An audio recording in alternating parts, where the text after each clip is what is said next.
106 సంకీర్తన భాగము ఇశ్రాయేలు ప్రజలు ప్రయాణము చేసిన తర్వాత మరలా దేవుడు దీనిని గ్రంథస్థం చేసి ఆనాడు ఏం జరిగిందని తెలియపరుస్తూ వస్తూ 14వ వచనములో ఇట్లా వ్రాయబడినది. అరణ్యములో వారు బహుగా ఆశించిరి, ఎడారిలో దేవునిని శోధించిరి. చాలు, ఇక నా వైపు చూడండి. అరణ్యములో వారు బహుగా ఆశించిరి. దేవుడు వారికి ఒక గురి నిలిపాడు. మీరుండేది ఇక్కడ కాదు, మీరు ఉండబోయేది పలానా చోట. అక్కడ పాలు తేనెలు ప్రవహించు దేశం, అది భూమికి మధ్య భాగ స్థలము.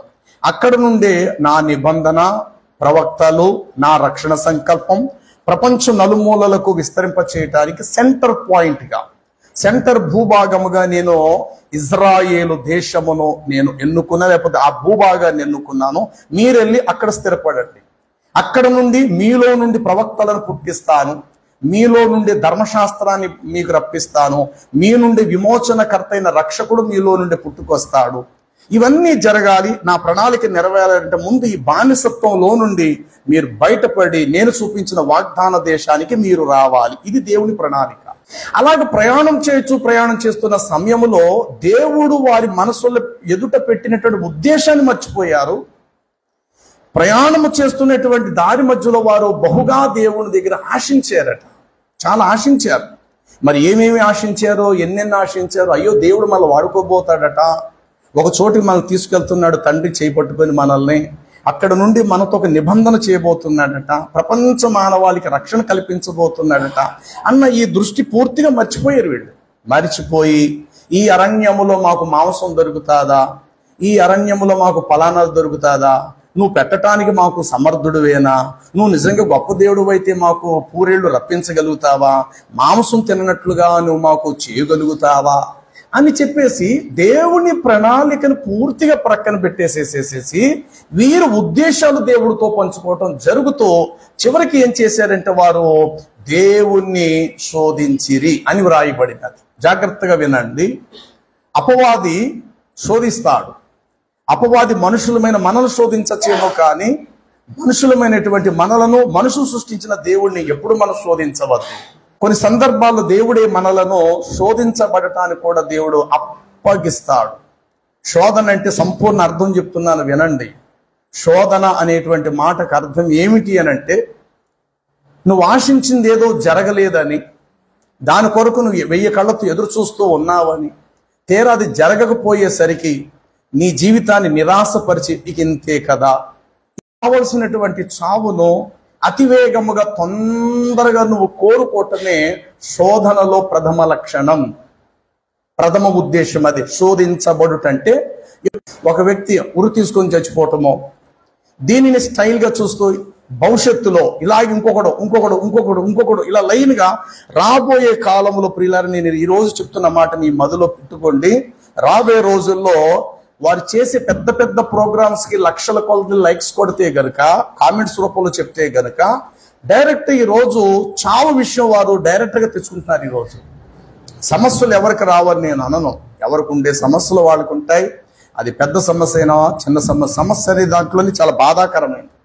కానీ చావే సమస్యకు పరిష్కారము కాదు. ఇటీవల కాలంలో ఎక్కువ శాతం అదే జరుగుతూ ఉన్నది. ఎదురుగుంటా ఒక వీడియో తీసుకుంటున్నాడు, వీడియో పెడుతున్నాడు, ఊరు తీసుకుని చచ్చిపోతున్నాడు. చాలా బాధాకరమైనటువంటి విషయం. మొన్న నేను రామచంద్రపురము మన అరుణ్ కుమార్ గారి చర్చికి వెళితే అక్కడ ఒక తమ్ముడు సీలింగ్ సై చేస్తారన్నమాట, వేట్లపాలెం అని చెప్పేసి. తమ్ముడు ఎట్లా ఉన్నావు తమ్ముడు అంటే, అన్నయ్య పరిస్థితి బాగోలేదు తమ్ముడు, ఇలాగ హ్యాంగింగ్ చేసుకొని ఊరిపోసుకొని చచ్చిపోయాడు అన్నాడు.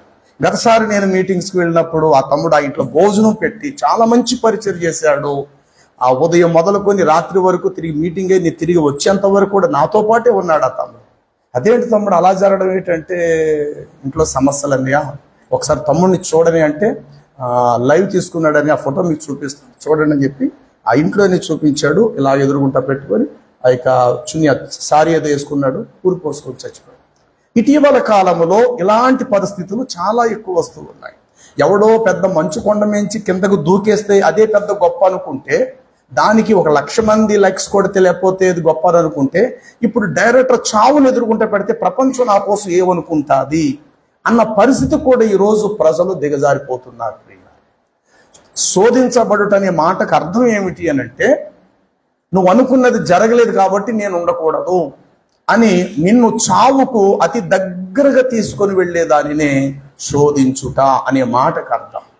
చూడండి, మత్తయి సువార్త 4వ అధ్యాయము 1వ వచనం చదివితే, ఆయన యోర్దాను నదిలో బాప్తిస్మం పొంది యేసు అపవాది చేత శోధించబడుటకు ఆత్మ చేత ఆయన అరణ్యమునకు కొనిపోబడిన వాడై 40 రాత్రింబవళ్ళు ఆయన పర్వతం మీద అరణ్యములో ఉపవాసం ఉండిన తరువాత ఆయన ఆకలి గొనగా ఆ శోధకుడు ప్రభు యొద్దకు వచ్చి, నువ్వు దేవుని కుమారుడు అయితే ఈ రాళ్లను రొట్టెలగునట్లు ఆజ్ఞాపించుము. అందుకాయన, మనుషుడు రొట్టె ముక్క వలన కాదు, దేవుని నోటి నుండి వచ్చు ప్రతి మాట వలన మనుషుడు బ్రతుకునని చెప్పాను. మరలా ఒక ఎత్తైన పర్వతం తీసుకుని వెళ్ళి పైనుండి కిందకు దూకుము. 3వ విషయానికి వచ్చేసరికి అక్కడ ప్రభు చెప్తున్న మాట ఏంటి, నీ దేవుడైన ప్రభువును శోధింపవలదని నీకు తెలియదా? చివరిగా ప్రభు చెప్పిన మాట ఏంటంటే, అక్కడ నీ ప్రభువైన నీ దేవుడను నీవు శోధింపవలదని మరి ఒక చోట రాయబడి ఉన్నదన్న సంగతి నీకు చాలండి. అంటే అర్థం ఏంటంటే, శోధించటం అనేది సాక్షాత్తు అపవాది డ్యూటీ. ఈ అపవాది మనుషుల్లోకి వచ్చినప్పుడు మనుషులు కూడా తోటి మనుషులు శోధిస్తారు. కొన్ని సందర్భాలు కష్టపడి ఇంటికి వస్తాడు భర్త, పగలంతా కష్టపడి, భార్య శోధిస్తుంది. నీ బతుకు ఎప్పుడు ఇంతే, కనీసం ఒక అచ్చట ఉండదు, ఒక ముద్దు ఉండదు, ముచ్చట ఉండదు, ఏదో తీసుకెళ్తానంటావు, ఏదో చేస్తానంటావు, పెళ్ళైన ఇంతకాలం అయింది, నా బతికింతే నా బతికింతే నా బతికింతే. ఇలాంటి కొన్ని సందర్భాలలో వెంటనే తినవలసినటువంటి భర్త ఆకలితో వచ్చిన వాడు బయటికి వెళ్ళిపోతాడు. కొన్ని సందర్భాల్లో పిల్లలు తల్లిదండ్రులను శోధిస్తుంటారు, తల్లిదండ్రులు బిడ్డల్ని శోధిస్తారు. ఈ శోధించుటూ ఈ డ్యూటీ అసలు మనుషులది కాదు. మనుషులు ఎవరు కూడా మనుషులను శోధించవద్దు, శోధించకూడదు కూడా. కానీ ఇక్కడ రాయబడినది, ఎడారిలో వారు దేవునిని శోధించిరి. అలా శోధించుట వలన దేవుడికి వచ్చిన నష్టమేమీ లేదు, కానీ శోధించబడిన వారు ఆకురాలినట్లుగా రాల్చబడ్డారు. శోధనలో నష్టమే ఉంది ప్రియులారు. దయచేసి ఎప్పుడు ఎవరిని శోధించబాక. తెస్తానన్నాడు నీ భర్త, సాయంత్రం వచ్చినప్పుడు ఎందుకో తేలేదు, తగినంత డబ్బులు చేతుల్లో లేవు అనుకుందాం, లేదా వేరే పని మీద వెళ్ళాడు, ఫోన్ 10 సార్లు నువ్వు చేసావు కానీ ఎత్తలేదు. అయినా ఏ పనిలో బిజీగా ఉండిపోయి ఎత్తలేదు, ఒకవేళ ఎత్తలేదు, అంతే. నా మొహం అంటే పడదు, నేనంటే పడదు, నా పిల్లలంటే పడదు, నా బతుకి ఇప్పుడు తింటే అని నిన్ను నువ్వు ఏదేదో ఏదేదో ఏదేదో ఊహించేసేసుకొని అప్పుడే కష్టపడి ఎండలో లేకపోతే ఆకలితో ఇంటికి వచ్చినటువంటి వ్యక్తిని గుమ్మములోనే నిలబెట్టి నువ్వు మాట్లాడటం, ఇది 100% శైతానుడు నిన్ను వాడుకుంటున్నాడని నువ్వు గుర్తించాలి. ఇది బైబిల్ ద్వారా ప్రతి ఒక్కరూ తెలుసుకోవాల్సిన సత్యం. ఎంతైనా రేపైనా ఈ రోజైనా ఎల్లుండిన అతడు నీ భర్తే, అతడు నీ భర్తే, నీ పిల్లలకు జన్మనిచ్చిన నీ భర్తే, అవునన్నా కాదన్నా సరే. కానీ ఒక చిన్న విషయంలో అంతగా పెద్ద విషయంగా మనం మార్చేసుకోవటం, కొన్ని సందర్భాల్లో పిల్లలు కూడా తల్లిదండ్రులు అదిగో మాకు ఎప్పుడేం కొనేసేవని, మాకేం చేసేసేవని అని ఆ పిల్లలు కూడా, ఒరే ఎంతరా మీ తండ్రి జీతం ఎంతరా, ఒరే నాకు బతుకు ఎంతరా, మనకు ఉన్నది కొద్ది కదా అన్నట్టు. అబ్బాయి కుదరదు, మమ్మల్ని ఎప్పుడు మంచిగా మీరు చూసారు, మమ్మల్ని కనీసారు, పందిగా అన్నట్టు కనీసారు తప్ప మాకు ఏం చూసి పెట్టారు అని ఈ విధంగా కొన్ని సందర్భాల్లో పిల్లలు ఇలా చెప్పుకుంటూ ఒక యజమానుడు నౌకరు పనిచేసేటువంటి పనివాడిని శోధించటం, లేక ఒక పనివాడు యజమానుని శోధించటం, ఇలా చెప్పుకుంటూ వెడితే ప్రియులారా, సృష్టిలో శోధన అనేది ఒకటి ఉంది. కానీ శోధన అనేది పూర్తిగా సాతానుడికి సంబంధించిందే తప్ప మనిషికి సంబంధించింది కాదు. కాబట్టి దయచేసి ఎప్పుడు ఎక్కడ కూడా తోటి వారిని ఎప్పుడు కూడా శోధించే ప్రయత్నాలు చేయబాకండి. శోధనలో ఇప్పుడు కూడా నష్టం ఉంటుంది. నువ్వు గొప్పోడితే దూకరా చూద్దాం, నువ్వు గొప్పోడితే లారీకి ఎదురుగుంటే వెళ్ళరా చూద్దాం. వాడు నువ్వు నిజంగా గొప్పోడు అయితే గనుక 4 పొలాలు నువ్వు తినరా, 4 పొలాలు తెస్తారు ఒక్కసారి నువ్వు తినేరా. నువ్వు నిజంగా గొప్పోడు అయితే ఎత్తిన ఫుల్ బాటిల్ దింపకుండా ఒకేసారి తాగేరా. ఎంతరా పన్ను కాస్తావు? 1000 రూపాయలు పన్ను కాదు, 1000 రూపాయలు ఆపడాలి పన్ను. ఆ బాటిల్ వచ్చి ఒక 1000 రూపాయలు అనుకుందాము. కానీ ఒక్కసారి వాడు తాగినందుకు ఎంత నష్టపోతాడో తెలుసా? హఠాత్తు వాడు గుండె ఆగిపోతే కనుక, జరగకూడని ప్రమాదం జరిగితే కనుక వాడి భార్య వెధవరాలైపోతే వాడి బిడ్డలో పాలైపోతాయి. ఇలాగ స్నేహితుల మధ్య స్నేహితులకు కూడా శోధనలు ఉంటుంటాయి, శోధిస్తుంటారు. నువ్వు గొప్పోడు అయితే స్పీడ్గా 100 కిలోమీటర్ స్పీడ్ వెళ్తే చేతులు వదిలేసి నువ్వు గాల్లో నిలబడాలరా, నువ్వు గొప్పోడమని నమ్ముతాం. నువ్వు గొప్పోడు అయితే చేతులు వదిలేసి డ్రైవింగ్ చేయరా మేము చూద్దాం. నువ్వు గొప్పోడు అయితే నువ్వు ఇలా చేయరంటే ఆ మాటలకి ఎందుకు కొంతమంది రుచికరంగా ఉంటాయి ఏటో, కానీ ఆ మాటలు లొంగిపోతారు. నువ్వు స్పీడ్గా వెళ్ళి ఒక్కసారి బ్రేక్ వేయకుండా టర్న్ కొట్టరా చూద్దాం. ఏమంటే ఈ మాటలన్నీ కూడా నష్టాలే ఉన్నాయి కదా. నువ్వు నిజంగా గొప్పోడు అయితే పెట్రోల్ వేసి తగలెట్టుకొని నువ్వు బయటకు వచ్చేయాలరా, కాలిపోతూ ఇక్కడి నుంచి అంత దూరం పరిగెట్టాలి, అప్పుడు నీళ్ళల్లో దూకి నువ్వు మంటలాడుకోవాలి, అప్పుడు మేము నమ్ముతాం. నువ్వు గొప్పోడు అయితే కాగుతున్న నూనెలో చెయ్యట్టేరా చూద్దాం. ఏమంటే ఇవన్నీ కూడా నష్టపరచటానికి మార్గాలు, ఇవన్నీ కూడా శోధనలు. కాబట్టి ఎదుటి వ్యక్తి నీతో మాట్లాడుతున్నప్పుడు అది దైవ సంబంధమైన నిన్ను శోధించే విషయం అనేది నువ్వు గుర్తిస్తే కనుక ఒక్క క్షణం నువ్వు అక్కడ ఉండకూడదు. ఒకవేళ భార్య శోధిస్తుంది అనుకోండి, ఇంట్లోకి వెళ్ళకూడదు భర్త. ఆ ఫీలింగ్స్ చూసి కొంత సమయం తర్వాత దాని కోపమే చల్లారుతుందని చెప్పేసేసి వీలైతే గబగబళ్ళ చొక్కేసుకుని 1 నిమిషం మళ్ళా వస్తానని చెప్పేసి మర్చిపోయిన నువ్వు బయటకు వచ్చాయి. ఒక అరగంట పోయిన తర్వాత అప్పుడు నువ్వు వెళ్ళు, కొంచెం ప్రశాంతమైన వాతావరణం ఆ ఇంట్లో దొరుకుతుంది. కానీ నువ్వు చేసుకొని నువ్వు కేకలేసి ఆవిడ కేకలేసి నువ్వు కేకలేసి ఆవిడ కేకలేసుకుంటే అలాగలాగా ఆ సమస్య పెద్దదైపోతుంది. నువ్వు బాగానే నిద్రపోతే అర్ధరాత్రి ఆవిడ లేచిపోయి పిట్టలు పోసుకొని ఏదో తగలెట్టేసుకునే పరిస్థితి వస్తుంది. కానీ బైబిల్ ఏం చెప్తుందో మనం చూద్దాం. రండి, యాకోబు రాసినటువంటి పత్రిక 1వ అధ్యాయము. ఇలాంటి జరుగుతున్నప్పుడు దేవుని బిడ్డలుగా మనం ఏం చెయ్యాలి? 12వ వచనము. శోధనలను సహించగలిగిన వాడు ధన్యుడు. ఎంత అద్భుతము! 1 నిమిషం చెప్పండి. శోధనలను సహించగలిగిన వాడు అంటే అవతల వాడు రెచ్చగొడితే రెచ్చిపోవటం గొప్పతనం కాదు. నువ్వు గొప్పోడు అయితే హ్యాండిల్ చేతులలో తొక్కరా చూద్దాం. నువ్వు గొప్పోడు అయితే 3 అంతస్తుల బిల్డింగ్ నుంచి కిందకు దూకేరా చూద్దాం. నువ్వు గొప్పవాడు అయితే కాగుతున్న కళాయిలో నూనెలో చేపెట్టరా మేము చూస్తాం. నువ్వు గొప్పోడు అయితే ఫుల్ బాటిల్ ఎత్తింది దింపకుండా తాగేరా చూద్దాం. నువ్వు గొప్పోడు అయితే థమ్సప్ బాటిల్ 2 లీటర్ బాటిల్ ఒకేసారి ఎత్తేరా మేము చూస్తాం. 5 పొలాలు ఒకేసారి నువ్వు తినేరా మేము చూస్తాం. ఇవన్నీ కూడా మనసుకు రెచ్చగొట్టే మాటలు. ఇందులోనే ఉన్నది శోధన. ఇలాంటి జరుగుతున్నప్పుడు దైవ బిడ్డగా నువ్వు గుర్తించవలసింది ఏంటో తెలుసా బ్రదర్? అంతవరకు అక్కలేదు, అది నా స్థానం కాదు, నా స్థితి కాదు. మీరేమని అనుకోండి, నేను వీటి విషయంలో నేను పాల్పొంపలు తెలియక ఒకప్పుడు ఇలా నేను కూడా చేసిన వాడిని.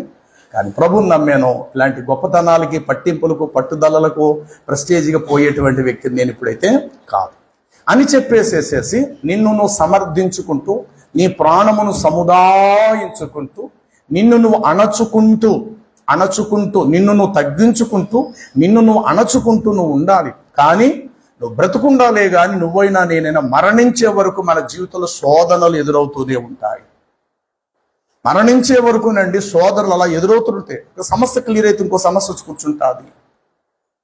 శోధనలో శ్రమలు కూడా వచ్చి కూర్చుంటాయి, లేక శ్రమల్ని శోధనలు ఆధార రూపంలో తీసుకుంటాయి, తనకు ఆశ్రయముగా తీసుకుంటాయి, తనకు అనుకూలంగా మలుచుకుంటాయి. ఇటు శోధన కలుగుతుంది, అటు చూస్తే చేతిలో పని ఉండదు, చేతిలో డబ్బులు ఉండవు. ఇటు శోధన, అప్పుడు వాడు ఫోన్ చేసి పదే తినేస్తూ ఉంటుంటాడు, ఏం చేయాలో అర్థం కాదు. అలాంటి ఎటు కాని ఇరుకులో అప్పుడప్పుడు మన జీవితాలు మగ్గిపోయే పరిస్థితులు ఎదురవుతుంటుంటాయి ప్రియులారా. అలాంటప్పుడే నీకైనా నాకైనా కావలసింది దేవుని అపారమైన ధైర్యం, దేవుని యొక్క సంపూర్ణమైనటువంటి ఆయన ఆదరణ, ఆయన వాక్యములో మనకు దొరికేటువంటి జీవము అలాంటి సమయంలో మనకు అవసరమై ఉన్నది. కారణం ఏంటంటే సమస్యలు వస్తాయి, శోధనలు వస్తుంటాయి. బైబుల్ చెప్తుంది, శోధనలను సహించిన వాడు ధన్యుడు. అతడు శోధన యందు నిలిచిన వాడై ప్రభు తను ప్రేమించు వానికి వాగ్దానము చేసిన జీవ కిరీటం ఒకరోజు అతడు పొందబోతాడు. అంటే శోధనను నేను చెడ్డని చెప్పట్లా, శోధన అనేది వాస్తవానికి చెడ్డదే. కానీ దాన్ని భరించటానికి నువ్వు ఇష్టపడితే గనుక, దానిని సహించటానికి నువ్వు ఇష్టపడితే గనుక, అది నీ మీద పడుతూ ఉన్నప్పుడు దానిని భరించేంత ఓపిక నువ్వు కలిగి ఉంటే గనుక నీ అంతటి ధన్యుడు మరొకటి లేడు ఈ ప్రపంచంలో. శోధనను సహించిన వాడు ధన్యుడు. అంతే అంతే అంతే. కానీ శోధన ఎవరిదంటే అపవాది సంబంధించినది. అలాంటి శోధన ఎదురైనప్పుడు నువ్వు కలవరపడవద్దు, ఊరు విడిచి పారిపోవద్దు. ఒక లెటర్ రాసి నా చావుకు నేనే కారణము మరెవరు కాదని చెప్పేసి నీకు నువ్వుగా చేతులార ప్రాణము కొని తెచ్చుకోవటం, నష్టపోవటం, కొని తెచ్చుకోవటం అది దైవ చిత్తం కాదు ప్రియులారా.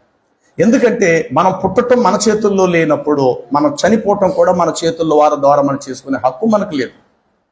ఎందుకంటే పుట్టడం మన చేతుల్లో లేదు. అలాంటప్పుడు చచ్చిపోవటం మన చేతుల్లో ఎందుకు తెచ్చుకోవాలి?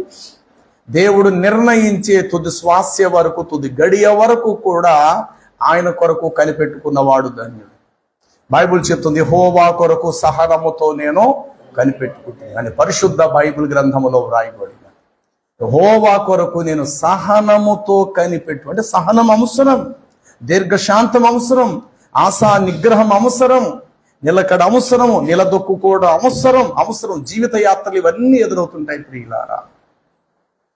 అన్ని ఒకే రోజు ఒకేలా. రోజు జీతం అందింది, రేపు కూడా జీతం అందుద్దండి? నో. రేపటి రోజున అందిన జీతం ఖర్చు పెట్టడం జరుగుతుంది. ఇవాళ 1వ తారీఖు నీకు జీతం అందింది 1,00,000 రూపాయలు అనుకుందాం. రేపు 2వ తారీఖు జీతం నీకు అందదు సుమా. అందిన జీతం నువ్వేం చేయాలంటే 2వ తారీఖుని ఖర్చు పెట్టాలా, 3వ తారీఖు నువ్వు ఖర్చు పెట్టాలా, 4వ తారీఖు నువ్వు ఖర్చు పెట్టాలా. ఇలాగ అందుకున్న నీ జీతము నెలవారీగా చివరి రోజు వరకు ఖర్చు పెడుతూ చివరికి నీ చెయ్యి ఖాళీ అయిపోద్ది 31వ తారీఖు. ఈలోగా మనుగడ సాగింది. 3 పూటలు తిన్నాం, పిల్లలు పోషించబడ్డారు, కుటుంబం అలా సాగుతూ 31వ తారీఖు వచ్చేసాం. ఇంకా చేతులు ఏమీ లేదన్నటానికి మరలా 1వ తారీఖు ఎదురొచ్చింది. టక్మని మరలా జీతం చేతికి అందింది. అంటే జీతము పొందుకున్నప్పుడు కలిగిన ఆ ఆనందము, సంతోషము ఖర్చు పెడుతున్నప్పుడు ఉండదు. కానీ మనుగడ సాగాలి అని అంటే పుచ్చుకోవటం తప్పదు, ఖర్చు పెట్టడం కూడా తప్పదంతే. తెచ్చిన జీతం ఎవరి ఇంట్లో అలా ఉండిపోతుంది అనుకుంటున్నారండి? అలా వస్తుంది జీతం, ఏమైపోద్దట మరుసటి రోజు గల ఖర్చు అవుతుంది. ఎందుకు వస్తుందంటే నువ్వు ఖర్చు పెట్టుకోవడానికే వస్తుంది. ఎందుకు వస్తుందంటే నీ కుటుంబం పోషించబడటానికి నీకు జీతం వస్తూ ఉన్నారు. కాబట్టి జీతం పొందుకున్నప్పుడు కలిగిన ఆనందము, సంతోషము, ఆ ఆహ్లాదము ఖర్చు పెడుతున్నప్పుడు ఉండదు. కానీ బ్రతుకుతున్నాం కాబట్టి జీతం పుచ్చుకోక తప్పదు. పుచ్చుకున్న జీతాన్ని మన చేతులతోటే ఖర్చు పెట్టక తప్పదు. ఇది లోక సంబంధమైనది. కానీ ప్రాణం విషయంలో అట్లా కాదు. ఎందుకంటే పుట్టడం నీ చేతుల్లో లేదు, చెప్పాలి. చావటం మన చేతుల్లో తీసుకోవటానికి మనకు అర్హత లేదు, మనకు హక్కు లేదు. దేవుడు పుట్టించాడు కాబట్టి దేవుడే మనల్ని ఏం చేయాలంటే మరణానికి అప్పగించాలి. కానీ ఆయన అప్పగించేటువంటి మరణం కంటే ముందుగా అడ్వాన్స్గా మనం ముందుగా వెళ్ళాము అని అంటే మనం శోధించబడ్డామని అర్థం. అలాగని చెప్పి శోధనలు రావా అని అంటే బైబిల్ ప్రకారం వస్తాయి. ప్రభుని ఎరిగిన వారమైనా ఎరగని వారమైనా ప్రతి ఒక్కరికి శోధనలు వస్తాయి. బైబిల్ చెప్తుంది, శోధనలను సహించిన వాడు ధన్యుడు. అతడు శోధన యందు నిలిచిన వాడై ప్రభు తను ప్రేమించు వారికి వాగ్దానము చేసిన జీవ కిరీటము అతడు పొందుకుంటాడు అని వ్రాయబడినది. 23వ అధ్యాయము యోబు గ్రంథాన్ని మీరు చదివితే గనుక ఒక చక్కటి మాట ఇట్లా వ్రాయబడి ఉంటుంది. అయితే ఆ విమోచకుడు సజీవుడు. 10వ వచనం, 20వ అధ్యాయం 10వ వచనం, నేను నడుచు మార్గము ఆయనకు తెలియను, ఆయన నన్ను శోధించిన తరువాత నేను సువర్ణముగా కనబడుదును. అంటే దేవుడు శోధిస్తాడని కాదు ఇక్కడ అర్థం. శోధనకు దేవుడు అప్పగిస్తాడు. చెప్పండి, శోధనకు దేవుడు ఏం చేస్తాడంటే పర్మిషన్ ఇస్తాడు. అపవాది వచ్చి అంటాడు, యోబు ఊరకయ్య నీకు నమస్కారం పెడుతున్నాడా? అతని ఇంటి చుట్టూ కంచి వేశావు, తన బిడ్డల చుట్టూ కంచి వేశావు, ఏ లోటు రాకుండా కుటుంబాన్ని 3 పూటలు పోషిస్తున్నావు, వేల కొలది పశువులు ఉన్నాయి, పాడి పంట పనివారు, అందుకే అతడు పచ్చగా కళకళలాడుతూ ఉన్నాడు. అవన్నీ ఒక్క దెబ్బతో తీసేసావా? అతడు నీ ఎదుటే దూషిస్తాడు అన్నాడు. ఆ మాటకు దేవుడు పర్మిషన్ గ్రాంట్ చేశాడు, ఇచ్చాడు అవకాశం. వెంటనే శత్రువులు రావటం, పంటను కాల్చివేయటము పర్మిషన్ దేవుడు ఇచ్చాడు. దేవుడి అవకాశం ఇచ్చాడు. పంటను కాల్చివేయటం, పశువులను దోచేసుకోవటం, పని వాళ్ళను సంఖ్యలేసి ఈడ్చుకొని తీసుకొని వెళ్ళిపోవటం. అయినప్పటికీ యోబు స్థిరంగానే ఉన్నాడు. మళ్ళా 2వసారి ప్రత్యక్షం. ఇంకా అలా కాదు, ఈసారి తన 10 మంది పిల్లలను తీసేస్తే ఇంకా బాగుంటుంది అన్నట్టుగా అది సరిపోదన్నట్లు ఆయన దేహమంతా ఒక్క రోజులో కుళ్ళిపోవటం, పురుగులు దేహములో నుండి రాలి కింద పడటము, తన ఆస్తి అంతా ఒక్క క్షణములోని ఆర్తకర్పూరల బూడిదైపోవటం. నిజంగా దేవుడు ఉంటే నన్ను పట్టించుకోవాలి కదా, నేను ఆయన భక్తిపరుడును కదా, ఉదయాన్నే లేచి ప్రార్థన చేసుకుని మరీ వెళ్ళాను కదా, మరి ఈ విషయాలన్నీ దేవుడికి తెలుసు కదా, మరి దేవుడు నా పట్ల ఎందుకు ఇలా చేశాడు, ఇలాంటి మాటలు దయచేసి ఎప్పుడూ మన పలకద్దు. ఎందుకంటే భక్తి జీవితంలో, విశ్వాస జీవిత యాత్రలో ఎన్నో మనం చూడవలసి ఉంటాయి, ఎన్నో ఎదుర్కొనే సమస్యలు వచ్చి మనలనే వాడుకుంటాయి. ఆ సమస్యలు నువ్వు నిలబడక తప్పదు, ఆ ఇబ్బందులు నిలబడక తప్పదు. ఎప్పుడు హాస్పిటల్ దగ్గర ఉండేటువంటి వ్యక్తివి, 10 మంది రోగులను స్వస్థపరిచి బాగు చేసే వ్యక్తివి, ఒక రోజంతా ఎందుకు పోలీస్ స్టేషన్ బయట నువ్వు నిలబడ్డా, దారిని పోయిన వాళ్ళు అందరూ చూస్తున్నారు, సార్ అయినా డాక్టర్ గారు కదా పోలీస్ స్టేషన్ దగ్గర నిలబడ్డారు, లేదా ఒక సమస్య వచ్చిందయ్యా, సార్ బయటకు వెళ్ళారు, వచ్చే వరకు ఉండమన్నారు, అందుకే నేను ఇక్కడ నిలబడ్డాను. మళ్ళీ గంట పోయిన తర్వాత వచ్చి ఆయన అక్కడే నిలబడ్డాడు. కారణం, అనుకున్న అధికారి ఇంకా రాలా. అతడు మంచి రోగులను బాగు చేసే వైద్యుడైతే ఎవరికి కావాలి? అతడు అక్కడ నిలబడవలసిన సమయం దాపరించింది, అతడు అక్కడ ఉండక తప్పదంతే. అలా ఎప్పుడు పోలీస్ స్టేషన్లో ఉండేటువంటి వ్యక్తి ఒకరోజు హాస్పిటల్లో పైపులన్నీ పెట్టుకొని ఆయన నిలబడి ఉంటాడు అక్కడ. ఇదే డాక్టర్ గారు అదే పోలీస్ ఆఫీసర్గా ఏం చేస్తాడంటే వైద్యం చేస్తుంటాడు. ఎవరో మనకు తెలిసిన రోగి ఉన్నాడని మనం వెళ్ళి చూసేసరికి ఆ మంచం మీద ఆ ఉన్నత పోలీస్ అధికారే ఆ చూపులు పైపులే తగిలించుంటాయి. మన దగ్గరికి వెళ్ళి, సార్ మీరు ఫలానా పోర్ట్ టౌన్ పోలీస్ స్టేషన్లో 1 టౌన్ సార్, నేనే బాబు, నేనేనయ్యా. సార్ ఏంటి సార్ ఇలాగా? హఠాత్తుగా నా కళ్ళు తిరిగాయి, స్టేషన్లోనే కిందడిపోయాను, మా వాళ్ళు గబగబా తీసుకొచ్చారు. కాకపోతే బై గాడ్ గ్రేస్ లక్, ఎందుకంటే ఇంకో క్షణం ఆలస్యం అయితే ఆ హార్ట్ ఫెయిల్ అయిపోయేది. ఇప్పటికి 4 రోజులైంది నన్ను ఇందులో జాయిన్ చేసి. ఎస్, ఎప్పుడూ నువ్వు పోలీస్ స్టేషన్లో ఉండేవాడు, నువ్వు ఎక్కడున్నావు ఈరోజు? హాస్పిటల్లో ఉన్నావు. ఎప్పుడూ హాస్పిటల్లో ఉండవలసిన నువ్వెక్కడున్నావు ఈరోజు? పోలీస్ స్టేషన్ దగ్గర ఉన్నావు. పోలీసు ఇటు డాక్టరు వీళ్ళిద్దరు కలిసి అప్పుడప్పుడు ఒక్కోసారి కోర్టులో కనబడతారు. ఎస్, ఆ కోర్టు బోన్ దగ్గరే కనబడతారు. సార్ మీరేంటంటే ఏదో చిన్న కేసు వచ్చిందా, అందుకు ఆయన రావాల్సి వచ్చింది, నేను రావాల్సి వచ్చింది. అంటే ఎవరికి ఎప్పుడు ఎక్కడ ఏది ఎదుర్కోవాలి, ఏ సమయంలో ఎక్కడ ఏది సంభవించునో ప్రతి దానిని సమాన దృష్టిలో మనం తీసుకోవాలి. ఈరోజు మనం ఇంట్లో ఉన్నామని కాదు, ఈరోజు మనం ఎక్కడున్నామని కాదు, రేపు ఎక్కడ ఉండబోతామో మనకు తెలియదు. మన నిర్ణయం దేవుడు మన పట్ల దేవుడి నిర్ణయం ఏమైనదో మనకు తెలియదు కాక. అందుకే అమ్మా, రేపేమి సంభవించదో మీకేమి తెలియను, మీ జీవం ఏ పాటిది, మీరు ఇంతలో కనబడి అంతలో మాయమైపోయే ఆవిరి వంటి వారు, చూసారా? కాబట్టి మీ జీవం ఏ పాటిది, అసలు మీరెవరు, మీరు ఎంతటి వారు? ఎవరైనా ఎంతటి గొప్పవాడైనా అతడు దేశాన్ని ఉద్ధరించే మహారాజు అయినా. కాబట్టి ప్రియులారా, అపవాది నిన్ను నన్ను శోధించవచ్చునేమో, కానీ దయచేసి నువ్వు నేను ఎప్పుడు కూడా దేవుణ్ణి శోధింపరాదు.